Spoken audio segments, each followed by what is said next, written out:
Ya es la hora de hablar. El que la hace, la paga.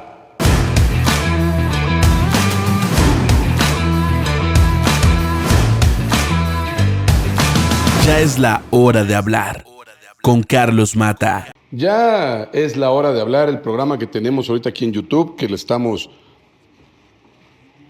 compartiendo en las redes sociales. Pues este es el programa 3.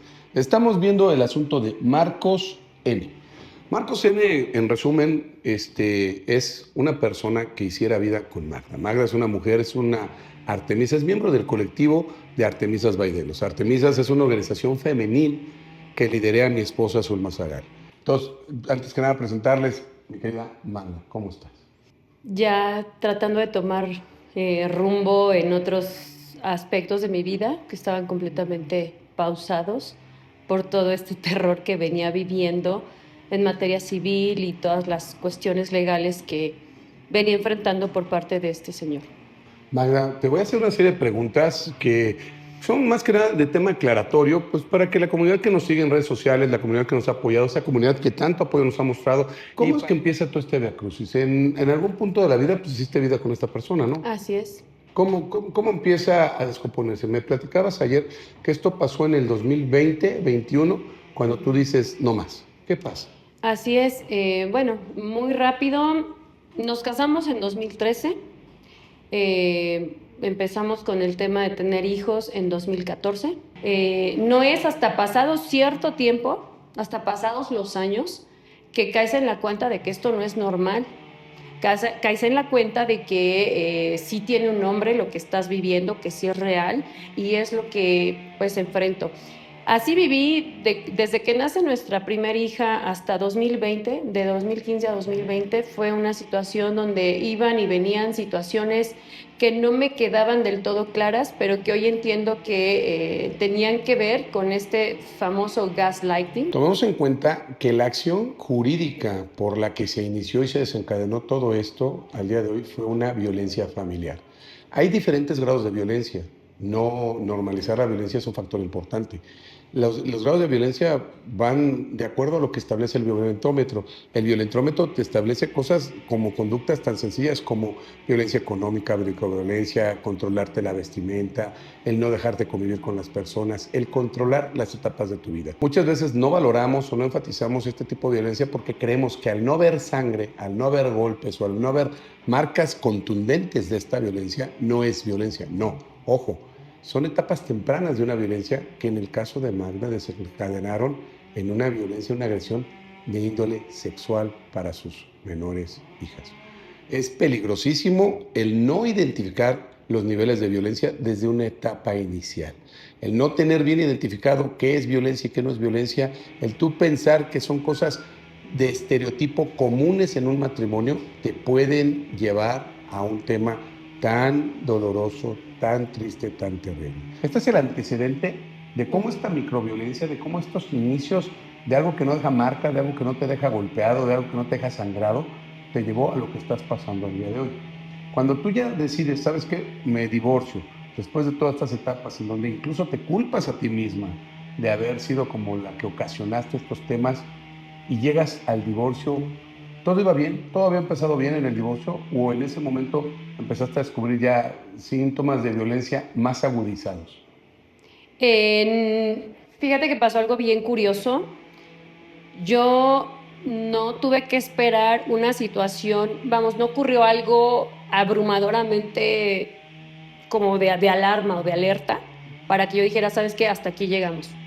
Fue así de la discusión más, o el desacuerdo más absurdo que te imagines, que de pronto empiezo como a visualizar que esto era una tras otra, y que yo vivía en esa confusión y en ese vaivén de esto es real, sí pasó, yo dije esto, que empecé incluso yo, por ese entender y analizar qué estaba yo pasando, empiezo yo a grabarme y empiezo a grabar audio, empiezo a grabar con las notas de voz del teléfono.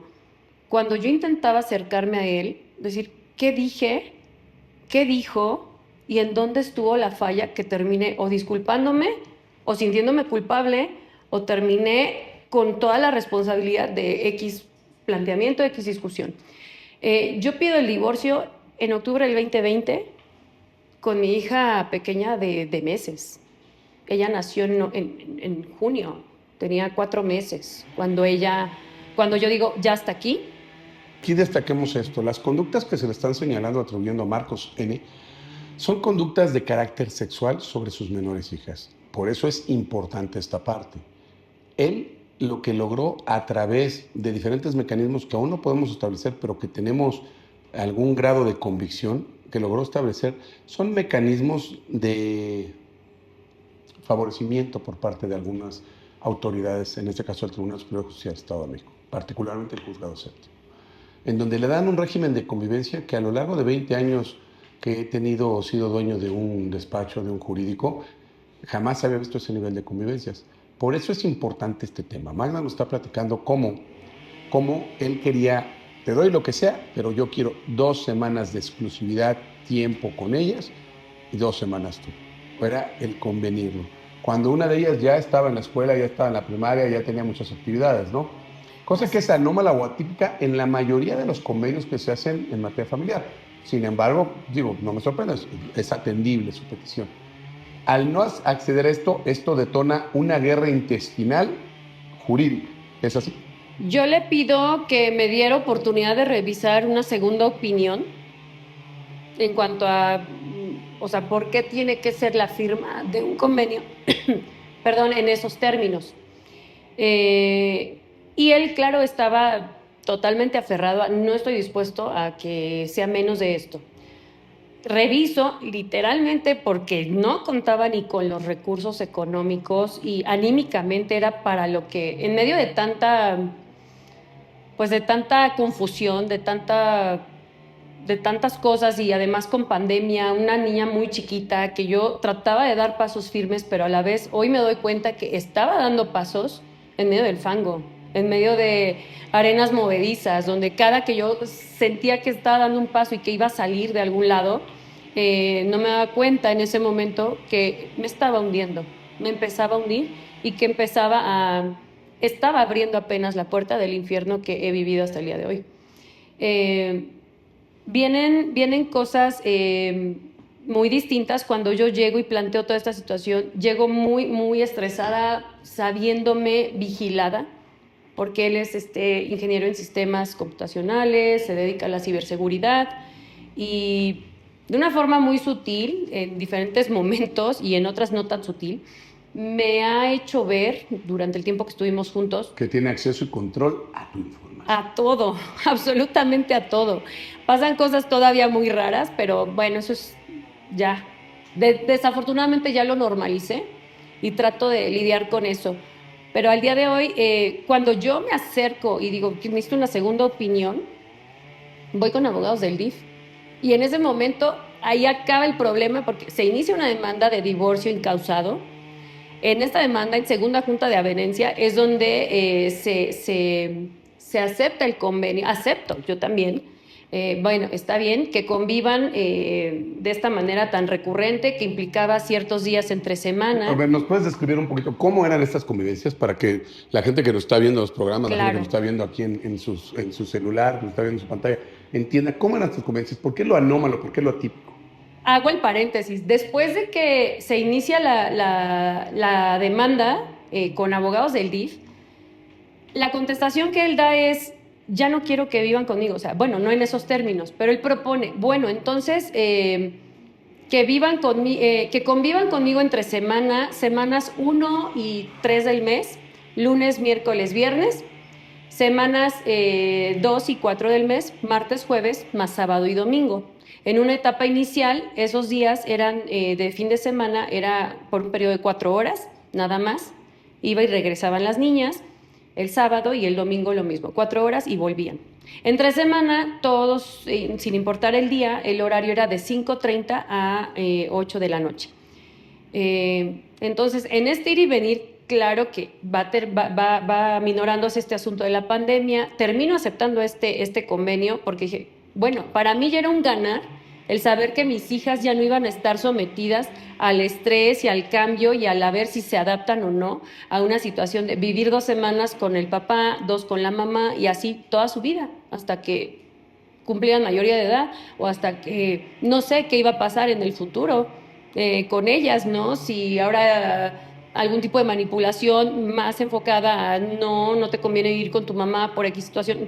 No sabemos, no sabemos, pero, y lo digo con el contexto de, sé que es una persona que en otros aspectos manipuló a tal grado a mi hija pequeña que fue víctima de lo que pues hoy se está investigando todavía.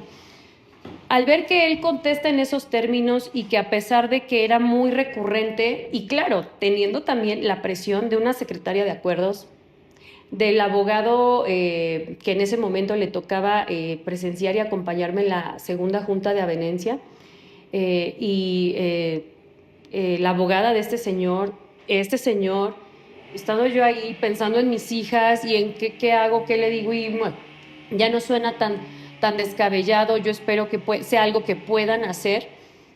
Acepto y nuevamente el tema de dinero ya no se parecía ni un poco a lo que él proponía en estas pláticas donde se pretendía firmar un convenio.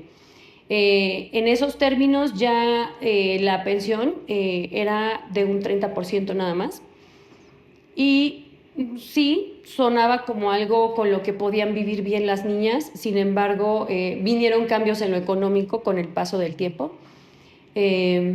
Termino aceptando porque de alguna manera eso me daba la paz de ya no van a vivir en dos casas, ya no van a estar así de divididas, ya no van a tener ese voy y vengo y creo que puedo con esto. Yo en ningún momento tenía esa intención y a pesar de todo, al día de hoy no la tengo. Hoy lo que tengo es, mi único interés es cuidar y proteger a mis hijas. Y si es incluso tener que cuidarlas y protegerlas de un depredador sexual, de un psicópata narcisista, lo voy a hacer. Y si es su progenitor, lo siento mucho. Malva, en este punto nos hablas de que accediste a ciertas cosas con tal de darles ese halo de protección a tus niñas. Al día de hoy, ¿sientes que fallaste en protegerlas?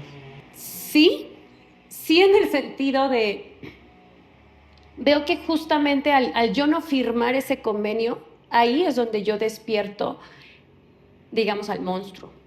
Ahí es donde yo hago enojar al monstruo y empieza a dejar esas notas o esos rasgos de que efectivamente se trata de alguien de quien hay que tener cuidado.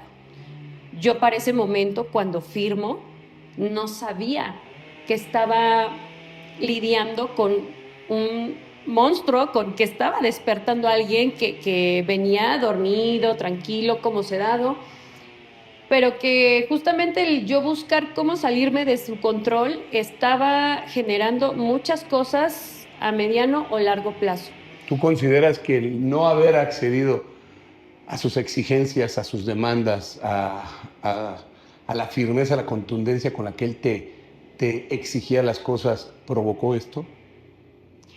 Sí, estoy convencida de eso. Vamos, he tenido que entender muchas cosas. Esto no fue un divorcio común. Si lo fuera, yo no tendría una fila de demandas en materia civil y 2 denuncias en materia penal. No tendríamos un desglose en esta carpeta, donde viene pues algo todavía más complejo en contra de mi hija menor. Desafortunadamente, todas estas situaciones confirman, me han hecho identificar y tener claro con quién me enfrentaba y un poco, digamos, tarde en el sentido de que logró perpetrar la violencia hasta lo inimaginable. Sin embargo, hoy entiendo que no era, me siento mal, pero estoy tomando acciones y nadie me dijo que esa persona y esa fachada que yo también me creí en muchas etapas de mi vida dentro de ese matrimonio y hasta el noviazgo, pues no eran más que eso, una fachada. Hoy entiendo que una persona así, con esas conductas, con ese comportamiento, con ese trastorno, está dispuesto a lo que sea cuando se trata de dejar claro a su contraparte o víctima quién es quien lleva el control y quién es el que está a cargo y quién es quien debe triunfar. Y Del 2020, 2021 que iniciaste al 2024 que llegaste aquí a Fundación, que llegaste aquí a Corporativo Delos, ¿cómo te sentías? ¿Cómo iba tu tema? ¿Cómo era tu avance en materia jurídica?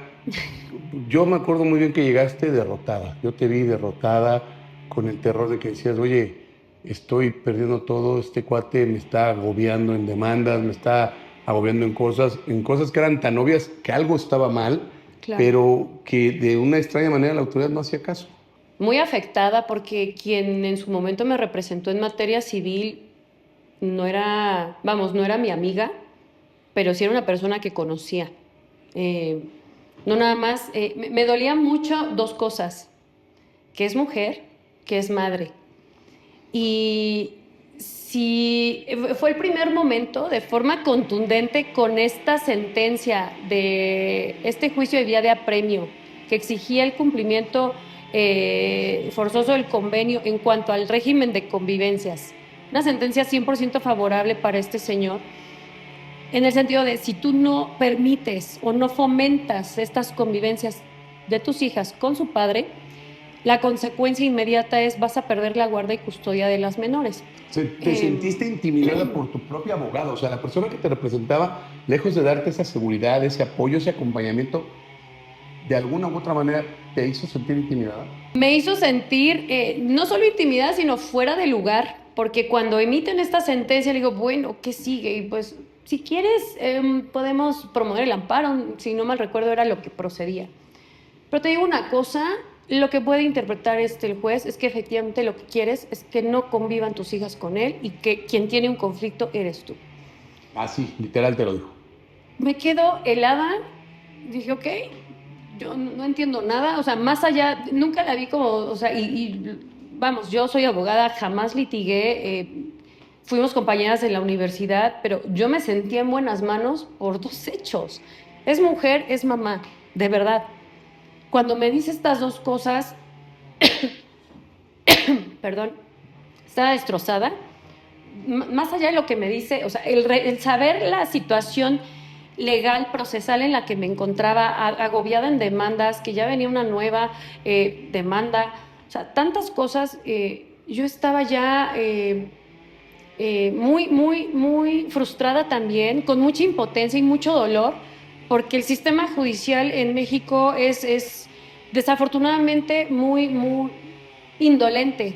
Y desafortunadamente también hay muchas desconocimiento por parte de jueces y demás auxiliares en la impartición de justicia en México sobre el conocimiento de este tipo de violencia y psicópatas narcisistas o psicópatas integrados, que precisamente son psicópatas que se vuelven funcionales. No los detectas, están entre nosotros y no los logras detectar. Perdón, el encontrarme con estas realidades y el ver, además, la falta de empatía de parte de ella, me llevaron a decir, ¿sabes qué? Si ella no me escuchó, si ella no me creyó, volví al punto donde yo me encontraba mucho antes de pedir el divorcio. O efectivamente estoy haciendo más de una cosa mal y todo esto realmente está afectando a mis hijas, o el sistema está tan mal que no va a haber quien me escuche, no va a haber quien empatice conmigo. Aquí no importa la calidad o el expertise en materia jurídica propiamente. Esta violencia y estos ataques y este horror que vivimos muchísimas mujeres en cuestión de separaciones de personas con estas características, son una cosa agobiante, son algo reciente y por lo tanto totalmente desconocido para autoridades, para jueces y auxiliares en la impartición de justicia. Y aparte de esto, hablamos de los temas de corrupción, porque no me explico cómo es posible que tanto beneplácito hacia una persona, porque aquí no olvidemos esto, el juzgado séptimo del familiar propició que tus hijas fueran víctimas de un depredador, que tus hijas estuvieran a merced de un depredador. Por este régimen de visitas de convivencia tan loco, tan poco común, tan alborotado en donde el control absoluto y total de sus víctimas siempre lo tuvo Él. en un momento en donde tú pretendiste llevarle luz a este tema al juzgado, en todo momento te atacó, en todo Sí. momento te descalificó Totalmente. y en todo momento buscó, a través de las vías legales, socavarte. Sí, Esto, una vez que nosotros nos ponemos de acuerdo en la fundación, nos ponemos de acuerdo colectivo, te acobijan las Artemisas y empezamos a movilizarnos, empezamos a exigir justicia y vemos que todo el trabajo técnico jurídico que no se había realizado dentro de las carpetas de investigación ni dentro de la etapa familiar empieza a cambiar, da un Claro. giro, da un vuelco. ¿Cómo lo vives? ¿Cómo lo sientes? ¿Cómo lo percibes? primero, muy agradecida porque encuentro toda la empatía que no encontré con otros representantes legales. Veo que evidentemente no es el único tipo de violencia, sin embargo, me encuentro en un espacio donde me siento contenida, donde me siento escuchada, donde me explican paso a paso qué es lo que va a estar ocurriendo, a qué es a lo que hay que irle dando importancia, cómo se van a ir atendiendo las cosas, pero en todo momento información, atención. Sé que fue demandante porque en muchos momentos precisamente el tener un régimen tan amplio implicaba cosas como no la puedo llevar a la revisión del odontopediatra porque se empalma con que este señor viene y tener que vivir con estos cambios de horario, ajustes y hacer todos los deberes y demás en horarios solamente donde les tocaba estar conmigo para no molestar a este sujeto. Todas estas cosas, incluso en estas nimiedades que para mí eran el mundo porque me agobiaban de ese nivel, todo lo supieron escuchar, entender y acompañarme. En la parte pues, legal, procesal, pues las cosas empezaron a tomar rumbo. Para quienes llegaron a decir incluso que se fabrican carpetas, totalmente falso. Esta carpeta estuvo inactiva, son 2 carpetas, totalmente inactivas. Se iniciaron en diciembre del 2023 y pasé prácticamente un año sin que se moviera. No a favor mío, o sea, a favor de la verdad y la justicia. No había Nada se integración movía. por parte de las carpetas. Estas carpetas ya estaban iniciadas. Nosotros no las iniciamos. Son carpetas que se iniciaron en el 2023, que no se trabajaron. ¿Por qué? Pues porque a nadie se le ocurrió que se tenían que trabajar, porque no era importante. La estabilidad, la seguridad, la dignidad, la libertad de 2 menores no fueron importantes. ¿Qué fue lo que se hizo? Exigir que se trabajaran y que se trabajaran contundentemente. Al día de hoy ya hay una causa penal instruida y hay otra que nos llena de tristeza, la cual hablaremos porque este es el primer programa. Viene el siguiente programa de Marcos N. ¿Quién es Marcos? ¿A qué se dedica? Este ethical hacker, como él se llama. Esta persona que al día de hoy le encontramos dispositivos de escucha, de vigilancia, de intervención de comunicaciones en su casa, en su automóvil y en sus dispositivos de mano. Pero todo eso se lo platicaremos en el siguiente capítulo de Ya es la hora de hablar, en donde vamos a continuar el próximo viernes con este mismo tema.